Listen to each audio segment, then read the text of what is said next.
سحری اور افطاری کی دعا، روزہ رکھتے وقت کی دعا۔ وَبِصَوْمِ غَدٍ نَوَیْتُ مِن شَہْرِ رمضان، میں نے کل کے ماہ رمضان کے روزے کی نیت کی۔ یہاں یہ بات ذہن نشین رہے کہ روزہ رکھنے کی دعا کسی حدیث مبارکہ میں منقول نہیں۔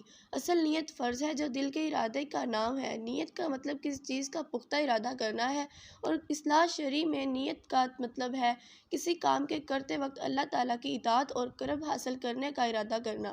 نماز، روزہ، زکوٰۃ، حج وغیرہ جیسی عبادات میں نیت فرض ہے، لیکن الفاظ میں فرض نہیں۔ البتہ آج کل ذہن منتشر ہوتے ہیں، لہٰذا ایک تو زبان سے کہہ لینے سے دل کا ارادہ و قصد ظاہر ہو جائے گا، دوسرا زبان سے بولے جانے والے ہر لفظ نیکیوں میں لکھا جائے گا، کیونکہ رضا الہی کی خاطر کیا جانے والا کام جب فی نفسہ خلاف شریعت نہ ہو تو اسلام اس کو قبول کرتا ہے۔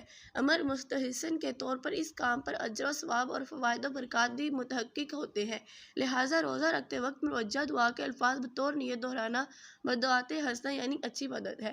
حضرت معاذ بن زہرہ رضی اللہ تعالیٰ عنہ سے مروی ہے کہ حضور نبی کریم صلی اللہ علیہ وسلم روزہ افطار کرتے وقت یہ دعا پڑھتے تھے: اللہم لک صمت وعلی رزقک افطرت، اے اللہ میں نے تیرے لیے روزہ رکھا اور تیرے ہی دیے ہوئے رزق پر افطار کی۔